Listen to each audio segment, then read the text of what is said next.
ನಿಮ್ಮ CN23 news ಚಾನಲ್ಗೆ ಸುಸ್ವಾಗತ. ನಾನು ನಿಮ್ಮ ನಗರ ನಾಗೇಶ್. ದೇವಗಂಗೆ ಕೊಳದ ಒಂದಿಷ್ಟು ಸಂಕ್ಷಿಪ್ತ ಇತಿಹಾಸವನ್ನು ನಿಮ್ಮ ಮುಂದೆ ಬಿಚ್ಚಿಡುತ್ತಿದ್ದೇವೆ. ದಶಕಗಳ ಈಚೆಗೆ ಹೆಚ್ಚುತ್ತಿರುವ ಬಿರು ಬಿಸಿಲು ಮಲೆನಾಡನ್ನು ಕಂಗಾಲಾಗಿಸಿದೆ. ಇಲ್ಲಿನ ಹಳ್ಳ ಕೊಳ್ಳ ತೊರೆಗಳು ಬಿರು ಬಿಸಿಲಿಗೆ ನೀರಿಲ್ಲದೆ ಹಾಹಾಕಾರವೆಸಗುತ್ತದೆ. ಆದರೆ ಈ ದೇವಗಂಗೆ ಕೊಳೆಯಲ್ಲಿ ಮಾತ್ರ ಎಂಥ ಬರಗಾಲವೇ ಇರಲಿ, ಎಂಥ ಮಳೆಯೇ ಇರಲಿ, ಒಂದಿಂಚು ನೀರು ಸಹ ಇಲ್ಲಿ ಹೆಚ್ಚಾಗಲಾರದು, ಕಡಿಮೆ ಆಗಲಾರದು. ಇಲ್ಲಿನ ಈ ದೇವಗಂಗೆ ಕೊಳೆಯ ವಿಶೇಷ ಕಂಡ್ರಿ. ಕೆಳದಿ ಅರಸರ ಕಾಲದಲ್ಲಿ ನಿರ್ಮಾಣವಾದಂತಹ ಈ ಕೆರೆಯು ಅತ್ಯಂತ ಸುಮಧುರವಾದಂಥ ನೋಟ ಇಲ್ಲಿ ಬೀರಬಹುದಾಗಿದೆ. ಕೆಳದಿ ಅರಸರು ಇಲ್ಲಿ ಸುಮಾರು 400-500 ವರ್ಷಗಳ ಹಿಂದೆ ಈ ಕೆರೆಯನ್ನು ನಿರ್ಮಿಸಿದ್ದರು. ಇಲ್ಲಿ ಎಂಥ ಮಳೆಯೇ ಇರಲಿ, ಎಂಥ ಬಿಸಿಲೇ ಇರಲಿ, ಒಂದಿಂಚು ನೀರು ಸಹ ಹೆಚ್ಚು ಆಗುವುದಿಲ್ಲ, ಕಡಿಮೆಯಾಗುವುದಿಲ್ಲ.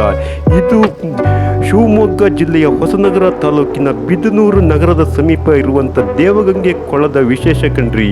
ಇಲ್ಲಿನ ಪ್ರವಾಸಿಗರು ಇಲ್ಲಿನ ವಾತಾವರಣವನ್ನು ಇತ್ತೀಚೆಗೆ ಕುಲಗೆಡಿಸುತ್ತಿರುವುದು ಮಾತ್ರ ಅತ್ಯಂತ ದುರಾದೃಷ್ಟ ಸಂಗತಿ ಎಂದು ನಾವಿಲ್ಲಿ ಹೇಳಬಹುದು.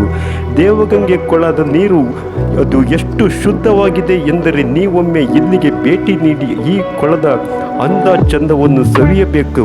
ಆಗಲೇ ನಿಮಗೆ ದೇವಗಂಗೆ ಕೊಳದ ವಿಶೇಷವು ಇಲ್ಲಿ ನಿಮಗೆ ಅರ್ಥವಾಗುತ್ತದೆ. ಧನ್ಯವಾದಗಳೊಂದಿಗೆ ನಿಮ್ಮ ನಗರ ನಾಗೇಶ್.